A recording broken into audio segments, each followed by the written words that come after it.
পুনৰ উত্তপ্ত মৰিয়নিৰ সীমান্ত পথাৰত শস্য চপাবলৈ যোৱা মৰিয়নিৰ কৃষকক নগা আৰক্ষীৰ ভাবুকি নগাজংকা বৰতলত খেতি পথাৰলৈ যোৱা কৃষকক নগা আৰক্ষীৰ বাধা নগা আৰক্ষীৰ ধমকত আতংকিত অসমীয়া কৃষক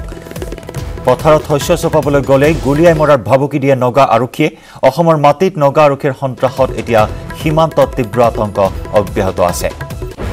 ধাৰাবাহিক আতংক অব্যাহত আছে কিন্তু এতিয়াও সৰকাৰ প্ৰশাসনৰ পৰা কোনো ধৰণৰ সদুত্তৰ লাভ কৰা নাই সীমান্তবাসী অসমীয়াই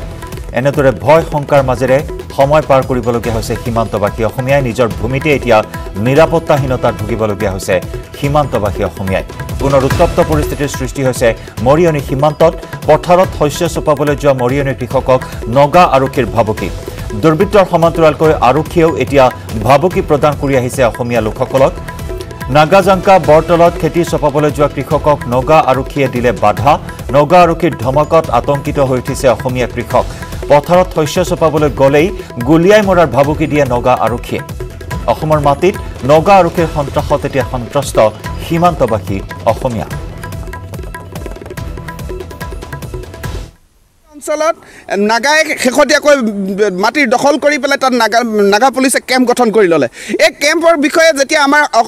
আমাৰ সাংবাদিকসকল যেতিয়া খবৰ কৰিবলৈ গৈছে আমাৰ সাংবাদিকসকলক প্ৰাণে মৰাৰ ভাবুকি দিছে ইমান পৰ্যন্ত তেওঁলোকে কৰিছে আৰু শেহতীয়াকৈ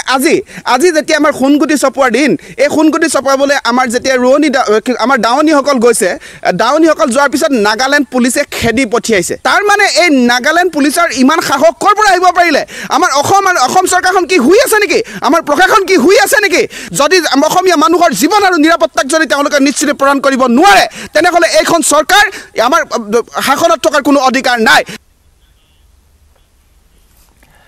কংগ্ৰেছ আৰু এডিএফৰ মিত্ৰতাই দ্বিতীয় কলিযুগৰ সৃষ্টি কৰিব এই মন্তব্য অসম গণ পৰিষদৰ সভাপতি তথা মন্ত্ৰী অতুল বৰাৰ বিশ্বনাথ চাৰিআলিত অনুষ্ঠিত হোৱা এক জাতীয় ঐক্য সন্মিলনত উপস্থিত থাকি কংগ্ৰেছ আৰু এডিএফে অসমত নতুন দল গঠন কৰাৰ বাবে ভিতৰি চেষ্টা চলাইছে বুলিও মন্তব্য কৰে এই দুইটা দলে যদি দিছপুৰত বাস কৰিবলৈ লয় তেন্তে অসমীয়া মানুহ অসমীয়া জাতি নাথাকিব বুলি তেওঁ মন্তব্য কৰে সেয়েহে অসমবাসীয়ে এই দুইটা দলৰ পৰা সাৱধানতা অৱলম্বন কৰাৰ প্ৰয়োজন বিজেপিৰ মিত্ৰতা সন্দৰ্ভত কয় যে বিজেপিৰ লগত আমাৰ মিত্ৰতা কৰাটো কোনো অপৰাধ নহয় ইফালে বিদেশী নাগৰিকৰ সমস্যাটোৰ স্থায়ীভাৱে সমাধান হ'ব লাগে বুলিও অগপৰ সভাপতিগৰাকীয়ে মন্তব্য কৰাৰ লগতে অসম চুক্তিৰ ৬ নম্বৰ দফা কেন্দ্ৰীয় চৰকাৰে আখৰে আখৰে পালন কৰিবলৈ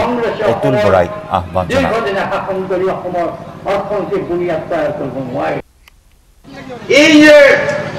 এআইডিএফ কংগ্ৰেছ একেলগ হৈছে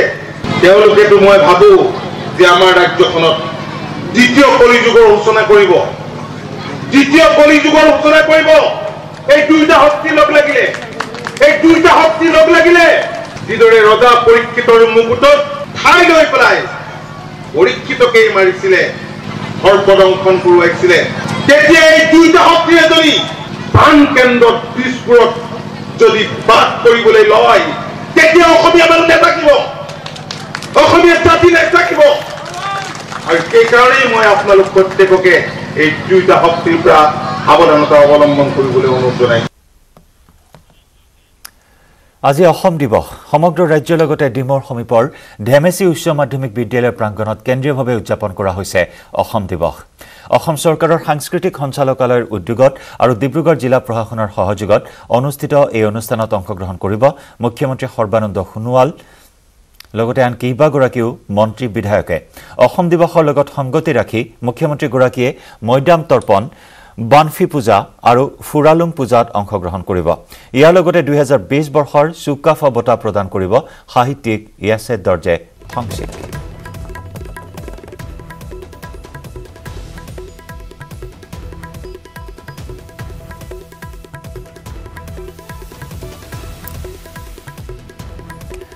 অসম দিৱসৰ বিশেষ কাৰ্যসূচীৰ আয়োজন কৰা হৈছে আৰু এই কাৰ্যসূচীত অংশগ্ৰহণ কৰিব মুখ্যমন্ত্ৰী সৰ্বানন্দ সোণোৱালে ডিমৰ সমীপৰ ধেমেচি উচ্চ মাধ্যমিক বিদ্যালয় প্ৰাংগণত কেন্দ্ৰীয়ভাৱে উদযাপন কৰা হৈছে অসম দিৱসৰ কাৰ্যসূচী অসম চৰকাৰৰ সাংস্কৃতিক সঞ্চালকালয় আৰু ডিব্ৰুগড় জিলা প্ৰশাসনৰ উদ্যোগত অনুষ্ঠিত এই অনুষ্ঠানত অংশগ্ৰহণ কৰিব মুখ্যমন্ত্ৰী সৰ্বানন্দ সোণোৱাল লগতে আন কেইবাগৰাকী মন্ত্ৰী বিধায়কে অসম দিৱসৰ লগত সংগতি ৰাখি মুখ্যমন্ত্ৰীগৰাকীয়ে মৈদাম তৰ্পণ বানফি পূজা আৰু ফুৰালুং পূজাত অংশগ্ৰহণ কৰিব ইয়াৰ লগতে 2020 বৰ্ষৰ চুকাফা বঁটা প্ৰদান কৰিব সাহিত্যিক ইয়াছে দৰ্জে থংচিক আৰু মুখ্যমন্ত্ৰী ৰাঘৱনক লৈ বৰ্তমান প্ৰস্তুতি সম্পূৰ্ণ কৰি তোলা হৈছে ডিমোত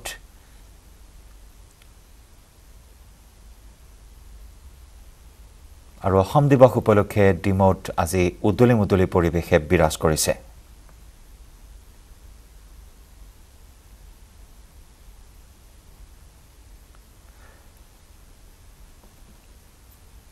আমি পোনপটীয়া সম্প্ৰচাৰ আগবঢ়াম এই কাৰ্যসূচীৰ আৰু কিছু সময় পিছতেই মুখ্যমন্ত্ৰী সৰ্বানন্দ সোণোৱাল উপস্থিত হ'ব আৰু কেন্দ্ৰীয় অসম দিৱসৰ এই কাৰ্যসূচীত অংশগ্ৰহণ কৰিব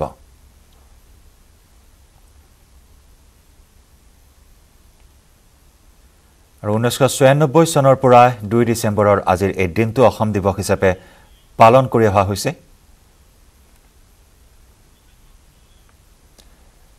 আৰু এই খণ্ডত আমি পোনপটীয়া সম্প্ৰচাৰত সংযুক্ত হৈছো আমাৰ সাংবাদিক কৃষ্ণজ্যোতি ৰায়ডঙিয়াৰ সৈতে কৃষ্ণজ্যোতি আপোনাৰ কাষলৈ আহিছো কিমান সময়ত মুখ্যমন্ত্ৰী সৰ্বানন্দ সোণোৱাল উপস্থিত হ'ব কেন্দ্ৰীয়ভাৱে উদযাপন কৰা আজিৰ এই অসম দিৱসৰ কাৰ্যসূচীত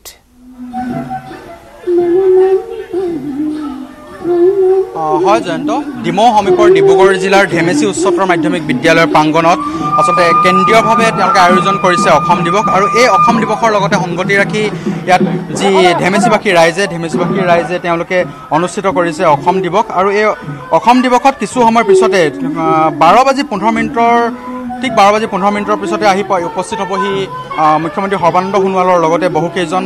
কেন্দ্ৰীয় মন্ত্ৰীৰ আৰু ইয়াৰ যি বিধায়ক আৰু মন্ত্ৰী আহি উপস্থিত হ'বহি আৰু এটা কথা ক'ব লাগিব যে এই মুখ্যমন্ত্ৰীগৰাকীয়ে বৰ্তমান আমাৰ যি আপোনালোকে টেলিভিশ্যনত প্ৰত্যক্ষ কৰিছে ইয়াত বৰ্তমান বাংভি পূজা অনুষ্ঠিত হৈ আছে আৰু এই পূজাত মুখ্যমন্ত্ৰী সৰ্বানন্দ সোণোৱালে অংশগ্ৰহণ কৰিব আৰু ইয়াৰ লগতে 2020 বৰ্ষৰ যি চুকাফা বঁটা প্ৰদান কৰিব সাহিত্যিক এছ.এ. দৰ্জে থংচিক সাহিত্য বঁটা চুকাফা বঁটা তেওঁলোকে প্ৰদান কৰিব আৰু আমাৰ মাজত এজন ইয়াৰ যি উদযাপন সমিতিৰ বিষয়ববী আছে আমি তেওঁৰ পৰা আমি পোনপটীয়াকৈ জানিব বিচাৰিম যে কি ক'ব দাদা কোন কোন আহিব ইয়াতে হয় আজি অসম দিৱসৰ পবিত্ৰ এই দিনটোত আমি সমূহ অসমবাসীলৈ আমি ধেমেচিৰ পৰা সেৱা জনাইছোঁ শ্ৰদ্ধা জনাইছোঁ আৰু ইতিমধ্যে আপোনালোকে অৱগত হৈছে যে অসমীয়া জাতিৰ বৰ ভেটি গঢ়োতা চাউলুং চুকাফাক আজি আমি স্মৰণ কৰিছোঁ আজি এই পবিত্ৰ দিনটোত আৰু এই দিনটোত আজি অসম চৰকাৰে ইয়াত আয়োজন কৰিছে অসম চৰকাৰৰ সাংস্কৃতিক বিভাগে ইয়াত এই কাৰ্যসূচী আয়োজন কৰিছে আৰু কিছু সময় পিছতে অসমৰ মাননীয় মুখ্যমন্ত্ৰী সৰ্বানন্দ সোণোৱাল ডাঙৰীয়া ইয়াত উপস্থিত হ'বহি তেওঁ ইয়াত বানপীঠ অংশগ্ৰহণ কৰিব উপৰি পুৰুষৰ স্মৰণত তেওঁ অংশগ্ৰহণ কৰিব আৰু আমাৰ এই যি মহান ব্যক্তিগৰাকী চাউলুং চুকাফাৰ তেওঁ ইয়াত পুষ্পাঞ্জলি জনাব আৰু আজি ভাল খবৰ যে এইবাৰ অসম চৰকাৰে যি চুকাফা বঁটা আগবঢ়াইছে এই বঁটা এইবাৰ পাহাৰ ভৈয়ামৰ সমন্বয়ৰ প্ৰতীক এগৰাকী সুলেখক সুপ্ৰকাশক এছ.এ. দৰ্জে থংচি ডাঙৰীয়াক এইবাৰ প্ৰদান কৰিব আৰু ইতিমধ্যে তেওঁ আহি ইয়াত উপস্থিত হৈছেহি আৰু আমি আপোনালোকে দেখিছে যে এই আজি যি কাৰ্যসূচী এই কাৰ্যসূচীত বিভিন্ন জাতি জনগোষ্ঠীৰ বাৰেৰহণীয়া সাংস্কৃতিক কাৰ্যসূচী ইয়াত অংশগ্ৰহণ কৰিছে সাংস্কৃতিক দলে অংশগ্ৰহণ কৰিছে আমি সকলো ইয়াত প্ৰদৰ্শন কৰাৰ ব্যৱস্থা কৰিছোঁ আমাৰ গায়ন বায়নৰ দল ইতিমধ্যে সাজু হৈ আছে তেওঁলোকে আপোনালোকে দেখে যে এক সুন্দৰ পৰিৱেশৰ মাজত এক সুন্দৰ বতৰৰ মাজত এই কাৰ্যসূচী আৰম্ভ হৈছে আৰু অসমৰ ভালেকেইজন মন্ত্ৰী সাংসদে ইয়াত অংশগ্ৰহণ কৰিব আৰু আমি সকলোৱে আজিৰ দিনটো সুন্দৰভাৱে উদযাপন কৰিবলৈ ইতিমধ্যে আমি আৰম্ভণি কৰিছোঁ হয় মুখ্যমন্ত্ৰী কিমান সময়ত উপস্থিত হ'ব কিবা আপোনালোকৰ হাতত তথ্য আছে যি চৰকাৰী যি ঘোষণা এই ঘোষণা অনুসৰি মুখ্যমন্ত্ৰী মহোদয়ে 12:15 সময়ত ইয়াত আহি উপস্থিত হ'বহি আৰু তেওঁ ইয়াত 3 ঘণ্টা সময় থাকিব এইটো এটা ভাল খবৰ যে বহুদিনৰ পিছত তেওঁ আমাৰ এই ভিতৰুৱা অঞ্চলটোলৈ তেওঁ আহিছে মাননীয় মুখ্যমন্ত্ৰীগৰাকী কিয়নো তেওঁ এখন আপোন গাঁও এই গাঁওখনত তেওঁ সকলোৱে তেওঁক চিনি পায় সকলোকে তেওঁ চিনি পায় আচলতে এইখন এখন আপোন গাঁও আৰু এই আপোন গাঁওখনত আমাৰ মাননীয় মুখ্যমন্ত্ৰীগৰাকীক আদৰিবৰ বাবে আমি সমূহ ধেমেচিবাসী মৰাণবাসী ইতিমধ্যে আমি সাজু হৈ আছোঁ আৰু এক সুন্দৰ পৰিৱেশৰ মাজত আমি তেওঁক মঞ্চলৈ আদৰি আনিম হয় আচলতে যি এই বানভি পূজা ইয়াত আছে আপোনাৰ মৈদাম তৰ্পণ আৰু এই চাওচাং ৰেন এই সকলোতে মুখ্যমন্ত্ৰী সৰ্বানন্দ সোণোৱালে ইয়াত অংশগ্ৰহণ কৰিব আৰু আমি কিছু সময়ৰ পিছতে যি আচলতে এই চুকাফা দিৱসৰ লগত সংগতি ৰাখি যি আচলতে সাংস্কৃতিক অনুষ্ঠান আৰম্ভ হৈ আছে আচলতে সেই সাংস্কৃতিক অনুষ্ঠানৰ মাজত আপোনালোকক পোনপটীয়াকৈ লৈ যাবলৈ আমি চেষ্টা কৰিম জয়ন্ত হয় কৃষ্ণজ্যোতি এই মুহূৰ্তত আমি বিদায় জনাইছোঁ আপোনাক আমি পৰৱৰ্তী সময়ত পুনৰ সংযুক্ত হ'ম আৰু এনেদৰে উদুলি মুদুলি পৰিৱেশ ডিমৌৰ ধেমেচি উচ্চতৰ মাধ্যমিক বিদ্যালয় প্ৰাংগণত 12:15 উপস্থিত হ'ব মুখ্যমন্ত্ৰী সৰ্বানন্দ সোণোৱাল আৰু 600 বছৰীয়া আহোম ৰাজত্বকালৰ প্ৰতিষ্ঠাপক প্ৰথমগৰাকী স্বৰ্গদেউ চাউলুং চুকাফাক আজি এনেদৰে স্মৰণ কৰিছে আৰু বিশেষ অনুষ্ঠান বৰ্তমান আমি দেখুৱাইছো পোনপটীয়া সম্প্ৰচাৰ পৰৱৰ্তী সময়ত পুনৰ আগবঢ়াম এই অনুষ্ঠানৰ পোনপটীয়া সম্প্ৰচাৰ ৰাজ্যৰ বিভিন্ন প্ৰান্তত হাতী মানুহৰ সংঘাতৰ বিপৰীতে কাজিৰঙাত হাতী মানুহৰ বন্ধুত্বৰ এক মনোৰম ছবি এছাম বিবেচনাহীন লোকে চলাই অহা অবাধ বন ধ্বংসৰ বাবে সংকুচিত হৈ আহিছে হাতীৰ বিচৰণ ভূমি পৰিণতিত খাদ্যৰ সন্ধানত বন্যহাস্তীৰ জাক ওলাই আহিবলগীয়া হৈছে জনাঞ্চললৈ ফলত সংঘাতৰ সৃষ্টি হৈছে হাতী মানুহৰ সংঘাতৰ এই ভয়াৱহ অৱস্থাৰ বিপৰীত কাজিৰঙাত হাতী মানুহৰ আত্মীয়তাৰ এখন মনোৰম ছবি কাজিৰঙা ৰাষ্ট্ৰীয় উদ্যানৰ নিৰাপত্তাৰ বাবে বন বিভাগৰ আছে প্ৰায় 65টা হাতীৰ এক বিশাল হস্তী বাহিনী ইয়াৰে একাংশই পৰ্যটকক সাফাৰী কৰে ৰাষ্ট্ৰীয় উদ্যানত হস্তী বাহিনীক নিয়ন্ত্ৰণৰ বাবে প্ৰতিটো হাতীৰ লগত থাকে মাউতৰ লগতে একোজন ঘাঁচি পুৱাৰ পৰা নিশালৈকে হাতীৰ পৰিচৰ্যাৰ মাজত থকা মাউত আৰু ঘাঁচিৰ মাজত গঢ় লৈ উঠা মধুৰ সম্পৰ্কৰ দৃষ্টিনন্দন দৃশ্যই আকৰ্ষিত কৰিছে সকলোকে হাতীক লৈ পুৱাৰে পৰা ব্যস্ততা মাউত আৰু ঘাঁচিৰ পুৱা যাৱতীয় কাম-কাজৰ অন্তত নিৰাপদ স্থানত চৰিবলৈ দি সন্ধিয়া গা ধুৱাই খাদ্য যোগান দিয়াৰে পৰা হাতীক গৰম পানীৰ হেক দি তেল খনালৈকে বন বিভাগৰ এইসকলে কৰি যোৱা কামে হাতী আৰু মানুহৰ নিবিড় এক সম্পৰ্ক গঢ় দিছে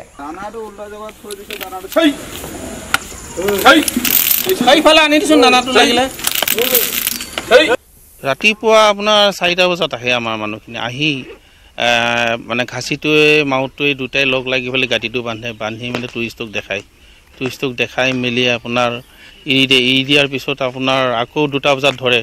2টা বজাত ঘাঁচিটোৱে ধৰে আৰু 2টা বজাত মাউতটো আহি তাৰমানে তেখেতসকলে গৰম পানী কৰে গৰম পানী কৰি মানে হাতীটো গা চা ধুৱাই দানা চানা খুৱাই চকুত যদিও জেং জাবৰ বা কিছুমান ধূলি বালি পুৰি থাকিলে সেইবিলাকত তেল লগাই দিয়া হয় কিবা পেট্ৰলিঙৰ কাৰণে যাবলা হ'লেও আমি ইয়াৰ পৰাই যোৱা হয় বা ভিতৰতো 2-এটা আছে নহয় হাতী আমাৰ প্ৰত্যেকটা কেম্পতে থাকে হাতী কিন্তু টুৰিষ্টৰ কাৰণে আমি 2-এটা উলিয়াই অনা হৈছে তথাপি আছে আমাৰ ভিতৰত হাতী বিটিসি নিৰ্বাচনৰ বাবে বিজেপিয়ে প্ৰকাশ কৰা ইস্তাহাৰখন ৰাষ্ট্ৰীয় দলটোৰ নহয় মন্ত্ৰী হিমন্ত বিশ্ব শৰ্মাৰ ব্যক্তিগতহে ইস্তাহাৰ নিৰ্বাচনী ইস্তাহাৰৰ জৰিয়তে মন্ত্ৰী শৰ্মাই ৰাইজক মূৰ্খ সজোৱাৰ অভিযোগ হাগ্ৰামা মহিলাৰীৰ চিৰাঙত নিৰ্বাচনী সভাত অংশ লৈ এই মন্তব্য বিপিএফৰ সভাপতি হাগ্ৰামা মহিলাৰীৰ ইফালে বিটিসিৰ সলনি ৰঞ্জিত দাসক নিজ সমষ্টিত মনোনিৱেশ কৰাৰ আহ্বান মন্ত্ৰী চন্দন ব্ৰহ্মৰ সৰ্বগত পৰাজয় নিশ্চিত বুলি জানি ৰঞ্জিত দাসে সমষ্টি বিচাৰি হাবাত ধৰি খাবলগীয়া হোৱাৰ অভিযোগ মন্ত্ৰী ব্ৰহ্মৰ ৰঞ্জিত দাস ডাঙৰীয়া যিমান দম্ভালি মাৰি আছে বিটিসি অঞ্চলত আহি পেলাই শিওৰ বাকৰ যেটো আজি নিৰ্বাচনত যেটো কেম্পেইন কৰি আছে ইয়াত কোনো মূল্য নাই আগন্তুক বিধানসভা নিৰ্বাচন এপ্ৰিল 2021ত পৰাজিত হোৱাটো খাটাং হৈছে ইয়াৰ কাৰণে বেচেৰা ৰঞ্জিত দাস ডাঙৰীয়াই তেখেতে সৰ্বগৰ পৰা ভবানীপুৰত যাব বিচাৰিছে ভবানীপুৰ ৰাইজেও তেখেতক পছন্দ কৰা নাই এতিয়া পাটাছাৰ কুচি সমষ্টিত তেখেতে কেণ্ডিডেট তথা ইলেকশ্যন খেলিবৰ কাৰণে প্ৰস্তুত কৰি আছে এতিয়া আমাৰ কথাটো বাদ দিয়ক তেখেতে নিজৰ সমষ্টি বচোৱাৰ কাৰণে চিন্তা চৰ্চা কৰাটো অতি তেখেতৰ কাৰণে প্ৰয়োজনীয় আৰু কাম্য জুৰিয়াত 11টা কাম চৰাই উদ্ধাৰ বন বিভাগৰ অভিযানত উদ্ধাৰ কৰা হয় চৰাইসমূহ জব্দ কৰা হয় অত্যাধুনিক অডিঅ' প্লেয়াৰ 4খন নাও লাউখোৱা অভয়াৰণ্যৰ ঢিংবৰী পথাৰ গাঁৱত এই অভিযান চলোৱা হয় অন্ধকাৰৰ সুযোগ লৈ পলায়ন কৰে চোৰাং চিকাৰীয়ে খুটিৰপাৰ খণ্ড বন বিষয়াৰ নেতৃত্বত চলিছিল এই অভিযান 11টাকৈ কাম চৰাই উদ্ধাৰ কৰা হয় বন বিভাগৰ বিশেষ অভিযান জব্দ কৰা হয় অত্যাধুনিক অডিঅ' প্লেয়াৰ 4খনকৈ নাও লাউখোৱা অভয়াৰণ্যৰ ঢিংবৰী পথাৰ গাঁৱত এই অভিযান চলোৱা হৈছিল আন্ধাৰৰ সুযোগ লৈ পলায়ন কৰে চোৰাং চিকাৰীৰ দলে খুটিৰপাৰ খণ্ড বন বিষয়াৰ নেতৃত্বত চলিছিল এই অভিযান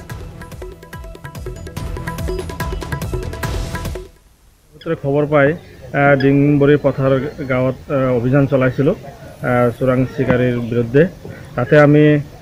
4খন নাও পালোঁ আৰু এনেকুৱা আপোনালোকে দেখা পাইছে 11টাকৈ কাম চৰাই আমি উদ্ধাৰ কৰিবলৈ সক্ষম হৈছোঁ আৰু চোৰাং চিকাৰীয়ে চৰাই ধৰিবলৈ যিবিলাক মানে সঁজুলি ব্যৱহাৰ কৰে যেনে ধৰক টেপ ৰেকৰ্ডাৰ বা অডিঅ' প্লেয়াৰ তেনেকুৱা আমি 6টা অডিঅ' প্লেয়াৰ উদ্ধাৰ কৰিবলৈ সক্ষম হৈছোঁ জাগিৰোডত পুৱতি নিশা সংঘটিত হয় এক ডকাইতি কাণ্ড নূৰ কালেকশ্যন নামৰ কাপোৰৰ দোকানত সংঘটিত হয় এই ঘটনা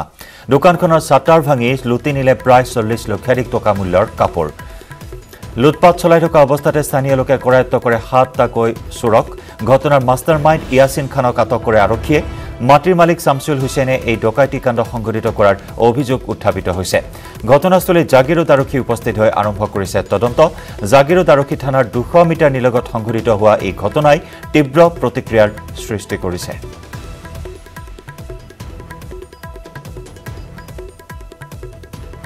যিখন দোকানৰ মাটিৰ মালিক এই ঘটনাৰ লগত জড়িত হৈ আছে তেখেতে এটা গুণ্ডা বাহিনী লৈ আহিছে 30-40 জনীয়া এটা টিম আনি কেনে ইয়াত ডকাইতি লুটপাট কৰিছে তাৰ প্ৰমাণ দেখা গৈছে যে ইয়াত তলা ভাঙিছে মালিকৰ আৰু এটা দোকান আছিল সেই দোকানৰ পৰা কাৰেণ্ট লৈছে 4-5খন গাড়ী লুট কৰি ইয়াত কম্বল আছিল দোকানত কম্বলবিলাক লৈ গৈছিলে তাৰে এজন গাড়ীৱালাই যেতিয়া গম পাইছে বস্তুটো ডকাইতি কাণ্ড হৈ আছে সেই গাড়ীৱালাই নিজৰ গাড়ীত কম্বলৰ গাড়ীটো আনি ইয়াত আনলোডো কৰিছে এতিয়া আমাৰ কথা হৈছে থানাৰ পৰা 100-200 মিটাৰ মাত্ৰ নিলগত এই ধৰণৰ কাণ্ড দিনৰ ৰাতিপুৱাই এনেকুৱা কাণ্ড হৈছে অৰাজকতা হৈছে ডকাইতি হৈছে এটো বহুত আশ্চৰ্যজনক বিষয় দিল্লীত প্ৰতিবাদী কৃষকৰে কেন্দ্ৰৰ আলোচনা ব্যৰ্থ আন্দোলন অব্যাহত ৰখাৰ সিদ্ধান্ত গ্ৰহণ কৰে কৃষক সংগঠনসমূহে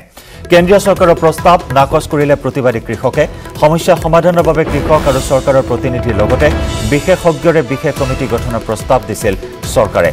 ইফালে কোনো কাৰণতে কৃষি আইন প্ৰত্যাহাৰ কৰা নহব বুলি স্থিতি স্পষ্ট কৰি দিছে চৰকাৰে দিল্লীৰ বিজ্ঞান ভৱনত অনুষ্ঠিত হৈছিল এই বৈঠক কেন্দ্ৰীয় কৃষি মন্ত্ৰী নৰেন্দ্ৰ তোমৰৰ নেতৃত্বত অনুষ্ঠিত বৈঠকত উপস্থিত আছিল প্ৰতিৰক্ষা মন্ত্ৰী ৰাজনাথ সিং পীয়ুষ গোয়েলকে ধৰি কেইবাগৰাকী মন্ত্ৰী আৰু শীৰ্ষ বিষয়া বৈঠকত উপস্থিত আছিল কৃষক আন্দোলনৰ নেতৃত্ব দিয়া 19টা কৃষক সংগঠনৰ 35 জন প্ৰতিনিধি উল্লেখযোগ্য যে 3খন বিতৰ্কিত কৃষি আইন বাতিলৰ দাবীত পঞ্জাব হাৰিয়ানাকে ধৰি কেইবাখনো ৰাজ্যৰ পৰা অহা কৃষকে বিগত 7 দিন ধৰি অচল কৰি ৰাখিছে দেশৰ ৰাজধানী দিল্লীৰ চৌপাশ আইন কেইখন বাতিল নকৰা পৰ্যন্ত আন্দোলন আৰু প্ৰতিবাদ অব্যাহত ৰাখিব বুলি বাৰে বাৰে সকীয়াই আছে কৃষক সংগঠন কেইটাই সোমবাৰে কেন্দ্ৰীয় চৰকাৰে আলোচনাৰ বাবে প্ৰতিবাদী কৃষকসকলক আমন্ত্ৰণ জনাইছিল যদিও চৰ্ত আৰোপৰ বাবে সন্মতি প্ৰকাশ কৰা নাছিল আলোচনাত বহাৰ সিংঘু আৰু তিৰ্কি সীমান্ততো নিৰাপত্তাৰক্ষী আবদ্ধ কৰি ৰাখে দিল্লীমুখী হাজাৰ হাজাৰ প্ৰতিবাদী কৃষকক